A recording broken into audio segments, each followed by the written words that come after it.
And now, your News 13 Skywatch weather.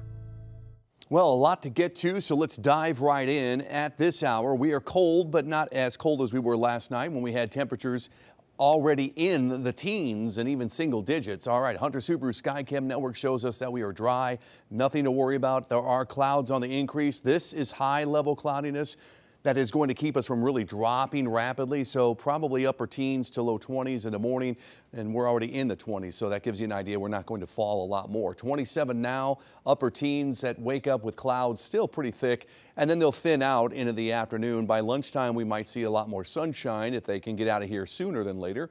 And we'll push our highs into the upper 30s at least. That's above freezing by several degrees. Still well shy of average, but at least it's better than freezing because we'll melt some more ice. All right, weather warned days though coming. We are really right into the thick of it again by Friday. We got a winter storm threat that's going to take place Friday into Saturday. Then beyond that, it's going to get brutally cold again. We're talking sub-zero wind chills into the morning Saturday, into the morning Sunday, into the morning on Monday in some cases. So, I mean, that's 3 solid days of frigid weather on the way.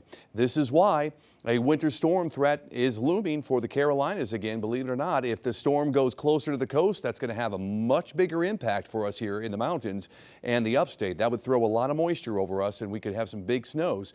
But if it's going a little farther east, we have a typical snowstorm, if you will, moderate impacts. If it goes farther east of that, that's a low impact storm because the moisture goes with it and we just don't get much at all out of it. Right now, let's take a look here. This is the European model. It is a little farther out off the coast with its solution. So notice as we get into Friday and Saturday, the snow's hitting fast and then pulling east rapidly, and it's more of a coastal impact, believe it or not. Both of these models I'm about to show you have more coastal impacts than anything else. So this is going to be an odd storm because typically we get more snow than our neighbors east. This time it might be the opposite. The GFS model, now this one is closer to the coast with that solution. There it goes, a little farther inland or at least closer to the coast, and that throws a lot more moisture back over us through the day Saturday, but still has the majority of the snow falling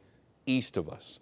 Where do we stand right now? We stand around 3 inches from the European model. If no melting or mixing occurs, that means it's all snow, none of it melts. If it could all add up, it would be right around 3 inches on both of the models. That's the most likely solution. The higher ends are 5 to 7 inches. We'll see. Right now, we think moderate impacts for the snow into the weekend, but very high impacts from the cold. Talk about chilly. This is brutal and dangerous stuff. We're talking teens to maybe 20s below zero into Sunday morning. Monday morning will be frigid as well. So 4 weather warned days to get through. We got the snow and the cold and the very strong winds into the weekend. The coldest morning probably Sunday.